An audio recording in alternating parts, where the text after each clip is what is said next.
Hey, so today we'll be doing a deep dive into procrastination. And I couldn't talk about it without mentioning my personal history. You probably know someone like what I'll describe.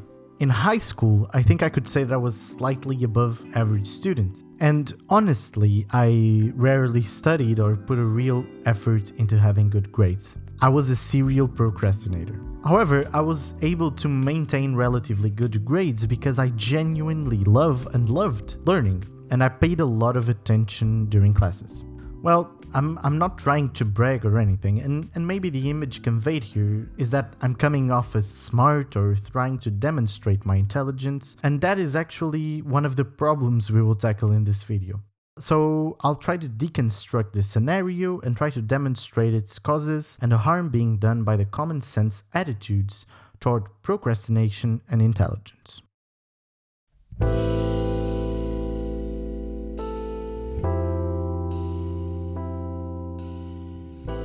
You are an animal. You're an animal. Well, to be fair, we all are, although we kind of forget about it sometimes.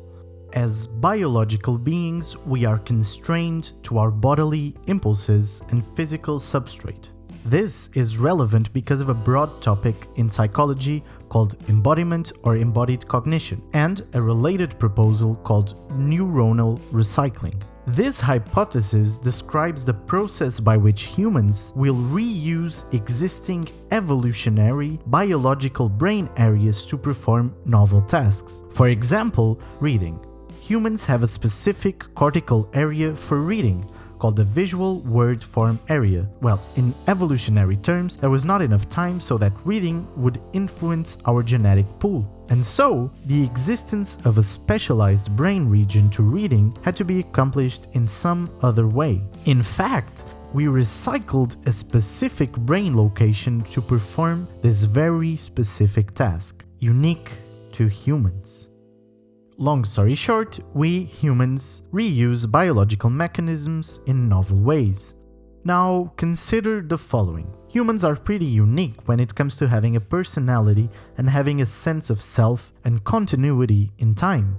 And, while other animals fight out of instinct for bodily preservation, self-preservation, to literally survive, we go a bit further. We struggle to preserve our views about ourselves. We find solace in consistency. Humans probably co-opted the biological mechanisms of bodily preservation and extended them to the realm of identity self-preservation.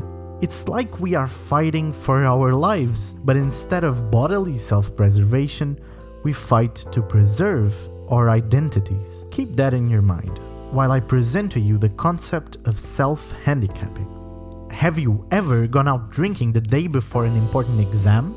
Have you ever simply not studied for an important test? These are examples of self-handicapping. Basically, this concept describes the action of creating an artificial handicap so that a given task is not diagnostic of one's ability.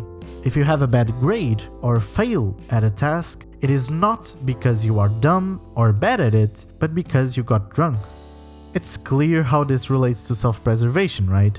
It is kind of a prophylactic self-preservation, where people anticipate the possible negative scenarios, threats to their self-esteem, and they add a difficulty, a handicap, so that, regardless of the result, this does not reflect poorly on their abilities. However, not everyone does this. The beliefs individuals hold about their own characteristics and the perceived threat of a given task are not the same for everyone, and here's why.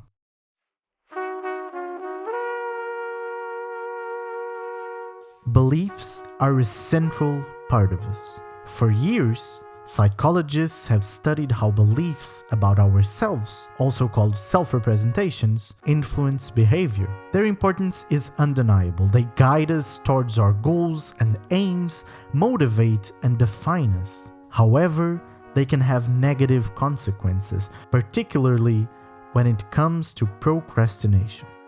A classical and good demonstration of this comes from Carol Dweck, This author found that the type of reinforcement given after the successful completion of a task could have divergent consequences, depending on the belief it reinforced.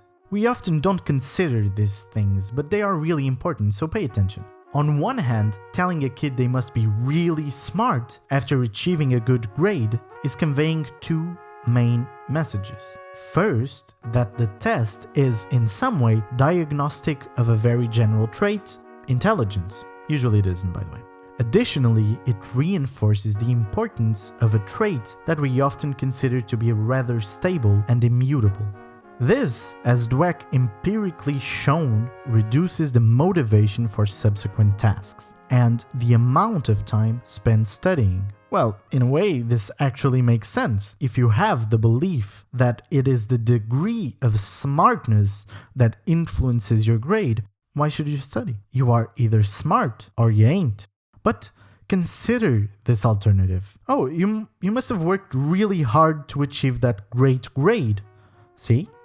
What message does this convey? Not that the task is diagnostic of your intelligence, but of the work you put in. And additionally, that your abilities are not stable and that you can develop and improve if you work hard. In fact, this type of feedback leads to higher motivation down the line and more time spent working or studying.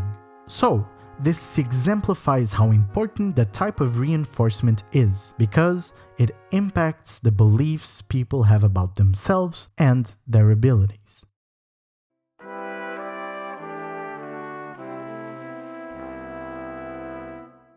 So, quick recap. Humans have an inherent biological motivation for self-preservation. That impulse extends to characteristics of the self, such as believing you are intelligent, strong, handsome, etc. The possibility that something can make us believe we are worse or different than we are makes us react, and more often than not, run from that possibility. Sometimes our tests, exams, are viewed as a diagnostic of our most valued abilities. Sometimes a failure equates to being stupid, dumb, or weak. Sometimes it equates to an attack to our self-representations.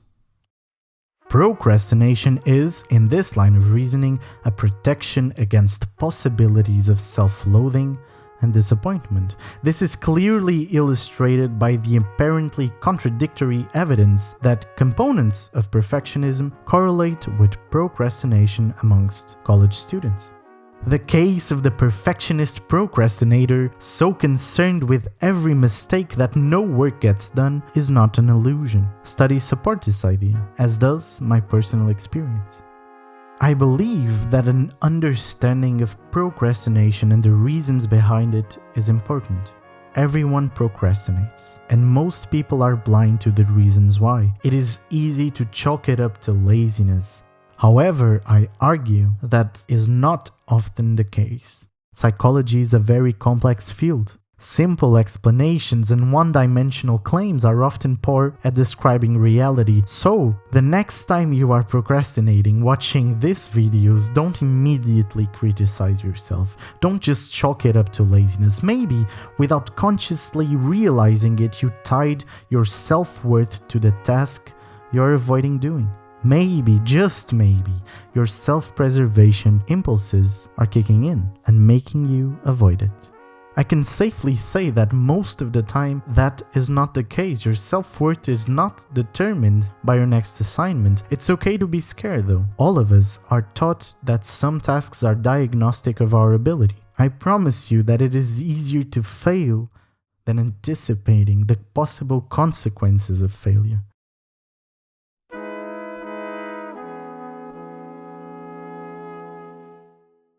So if there's anything I would like you to take away from this, is that procrastination has complex reasons and causes. And while it is hard to believe that failing is okay, go fail. Go make gigantic screw-ups. Go make mistakes. Normalize failure without tying it to your worth as a person. Maybe if one day you believe failing to be okay, your tendency for procrastination will lessen as the stakes aren't as high as you believe them to be.